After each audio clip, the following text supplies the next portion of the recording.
சந்தோஷ் ஒரு பெரிய பதவியில இருக்கான். நல்ல சம்பளம், நல்ல வேலை, நல்ல வசதியான ஒரு வாழ்க்கை, இப்படி நிம்மதியா தான் அவனுடைய வாழ்க்கை இருந்தது. ஆனா நித்யாவுக்கு அப்படி இல்ல. நித்யா சந்தோஷோடைய மனைவி. தன் கணவனோட அன்புக்காகவும் தன்னோட கணவனோட குடும்பத்துல இருக்கிற எல்லாருடைய அன்புக்காகவும் அவள் ஏங்கி கொண்டிருக்கிறாள். வெளியில பாக்குறவங்களுக்கு நல்ல வசதியான வாழ்க்கை, சந்தோஷமா இருக்காங்கன்னு தோணும். ஆனா மனசளவுல அவள் தனிமையில இருந்தா. அவள் சமைச்சாலோ இல்ல வேற எந்த வேலை செஞ்சாலுமே அவங்க குடும்பத்துல இருக்கிற எல்லாரும் குறை சொல்லிக்கிட்டே இருப்பாங்க. இதுக்கு சந்தோஷம் உடந்தைதான். அவங்க நம்ம நல்லது தானே சொல்றாங்க, பொறுமையா கேட்டுக்கன்னு சொல்லிட்டு போயிடுவான். இதெல்லாம் ஒரு பெரிய விஷயமா? இத போய் எதுக்கு பெருசா எடுத்துக்கிற, மனசை போட்டு குழப்பிக்காத, நம்ம நல்லதுக்கு தானே சொல்றாங்க. இப்படி அவனுடைய சமாதான வார்த்தையாக இருந்துச்சு. எல்லா விஷயத்துக்குமே தன்னோட குடும்பத்துடைய பேச்சை மட்டுமே அவன் கேட்டுட்டு இருந்தான். உன்னை நான் நல்லா தானே வச்சிருக்கேன், உனக்கு புது ட்ரெஸ் எல்லாம் வாங்கி தாரேன், நேரத்துக்கு தகுந்த மாதிரி உனக்கு என்ன சமைக்க பிடிச்சிருக்கோ சமைச்சிக்கன்னு சொல்லி விட்டுட்டேன், ஹோட்டல்ல சாப்பாடு கேட்டா வாங்கிட்டு வரேன், அதுக்கப்புறம் என்ன வேணும் உனக்கு, அவங்க சின்ன சின்ன அட்வைஸ் கொடுத்தா கேட்டுக்கன்னு சொல்லி ஒரே வார்த்தையில முடிச்சிருவான். ஆனா அவளுக்கு தேவையானது அப்படிப்பட்ட விஷயங்களே கிடையாது. தன்னோட கணவன் ஆறுதலாக 4 வார்த்தை, தன்னோட விஷயங்களையும் காது கொடுத்து கேட்கணும்னு அவள் ஆசைப்படுறது. அவன் மட்டுமே உலகம்னு கல்யாணம் பண்ணிட்டு வந்தவளுக்கு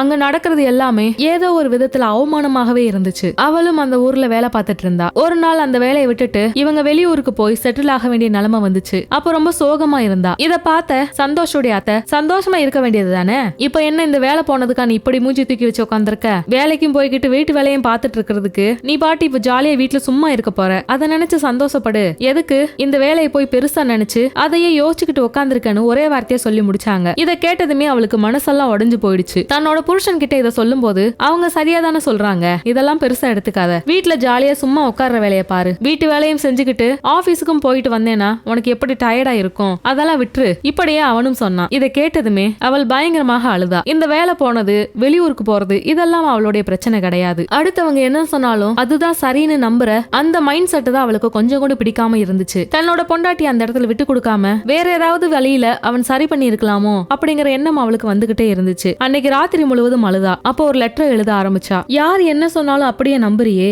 அதுதான் என்ன போட்டு பாடா படுத்துது, உன் வாழ்வுல எனக்கு என்ன மதிப்பு இருக்கு, உன் கூட நான் வாழ்றேன், அந்த வாழ்க்கைக்கான மதிப்பு என்னன்னு எனக்கு தெரியல, நான் உன் மனைவியா இல்ல உன்னோட சொந்தக்காரங்க எல்லாரும் குறை சொல்ற ஒரு பொருளா? சந்தோஷ், எப்போதும் போலவே நீ என்ன சொல்ல போற தெரியுமா, இதெல்லாம் சின்ன விஷயம், பெருசுபடுத்தாதன்னு சொல்ல போற, அவங்க சொந்தக்காரங்க அவங்க மனசு கஷ்டப்பட்டுரும்னு நீ நினைக்க போற, ஆனா இங்க உன் பொண்டாட்டி தானே செத்துட்டு இருக்கேன், அது உன் கண்ணுக்கு தெரியலையா? நான் கேக்குறது எல்லாமே பொருளோ பணமோ கிடையாது, காதல், புரிதல், ஆறுதல், இதை எல்லாத்தையும் தான் தேடி தேடி கடைசியில வெறுத்து போய் உட்கார்ந்துருக்கேன். எனக்கு இந்த வாழ்க்கையை ஏன் வாழணும்னு தோணுது, யாருக்காக வாழணும்னு தோணுது, நான் யாரு உலகம்னு நம்பிட்டு இருக்கேனோ அவரே என்ன புரிஞ்சுக்காத போது நான் ஏன் இங்க இருக்கணும், இப்படி எல்லாம் அவள் எழுதி வச்சுட்டு நைட்டோட நைட்டா அந்த வீட்டுல இருந்து கிளம்பலாம்னு பார்த்தா. ஆனா கேலண்டர்ல நாளைக்கு நம்ம கல்யாண நாளுன்னு ஒரு வட்டம் போட்டு குறிச்சு வச்சிருந்தது அவள் கண்களுக்கு தென்பட்டது. அதை பார்த்ததுமே எதுவும் சொல்லாம அவளுடைய பிளான் எல்லாத்தையுமே கேன்சல் பண்ணிட்டு வீட்டை விட்டு போற முடிவை அப்படியே நிப்பாட்டிட்டா. காலையில எப்போதும் போல தன்னோட புருஷனுக்கு சமைச்சு கொடுத்து அவன் வேலைக்கு கிளம்பும் போது அந்த லெட்டரை கொடுத்து, யாரும் இல்லாதப்ப இதை படிங்க,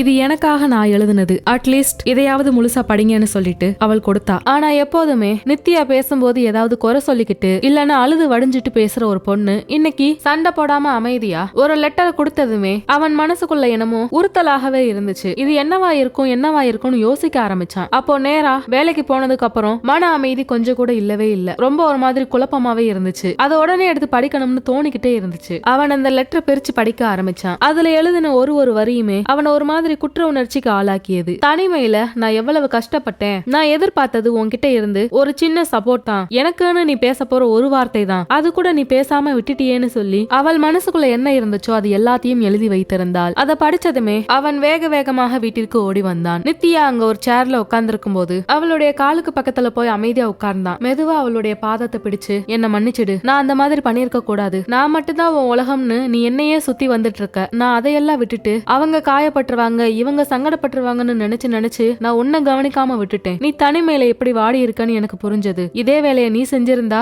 என் மனசு என்ன பாடுபட்டிருக்கும், எனக்கு நீ பேசின எல்லாமே புரியுது, இனிமேல் நான் அந்த மாதிரி நடந்துக்க மாட்டேன்னு சொன்னான். அதை கேட்டதுமே நித்யா மெதுவாக கையை பிடிச்சு அவனை தூக்கினாள். நீங்க இப்போ மன்னிப்பு கேட்டுட்டீங்க, அது முக்கியமே கிடையாது, இனிமே நீங்க என் பேச்ச கேட்கணும்ன்றதுக்கு அர்த்தம் என் பேச்ச மட்டும் கேட்கணும்னு அர்த்தம் இல்ல, நான் என்ன சொல்றேன்னு காது கொடுத்து கேட்கணும், நான் எதுக்காக அழுகுறேன், என்னோட அழுகைக்கான காரணம் என்ன, இதெல்லாம் நீ பார்த்தா போதும், ஏன் என்னன்னு கேட்டா போதும், நீங்க இப்ப மன்னிப்பு கேட்கறது முக்கியம் இல்ல, என்னோட உணர்வுகளை புரிஞ்சு அதுக்கு மதிப்பு கொடுக்கறீங்களான்றதுதான் முக்கியம், அதை நடக்கும்போது பாத்துக்கலாம்னு சொல்லிட்டு அவள் அங்கிருந்து சென்றாள். அதுக்கப்புறம் இருந்து யாராவது நித்யாவை ஏதாவது சொன்னா அவன் விட்டு கொடுக்காம பேச ஆரம்பிச்சான். என் பேச்ச நீ கேட்டுதான் ஆகணும், நான் கேட்கிற காஸ்ட்லியான பொருளை வாங்கி கொடுக்கணும்னு பண்ணணும்னு அவள் கேட்கவே இல்லையே. என்னோட உணர்வுகளுக்கு மதிப்புடு, என்ன எந்த இடத்துல விட்டு கொடுக்காத, முதல்ல நான் என்ன பண்றேன்னு கவனி, நான் என்ன பேசுறேன்னு கவனின்னு சொல்லி தான் பொண்டாட்டி கேட்ட ஒரு சின்ன சின்ன விஷயங்கள் அதை மட்டும்தான் அவர் மாத்திக்கிட்டாரு. அதுக்கப்புறம் இருந்து அவங்க 2 பேர் வாழ்க்கையில யாருமே குறுக்க வரல. அவளும் ரொம்ப நிம்மதியாக இருந்தாள். அவளுக்குன்னு என்ன சின்ன சின்ன ஆசைகள் இருக்கோ அது எல்லாத்தையும் அவளே செஞ்சுக்க ஆரம்பிச்சா. யாரையும் கேட்கவே இல்ல. இந்த நேரத்துல யாரும் குறை சொல்லவும் இல்ல. இது ஒண்ணு அவ்வளவு பெரிய கொலகுத்தமும் இல்ல. இது எல்லாம் புரிய புரிய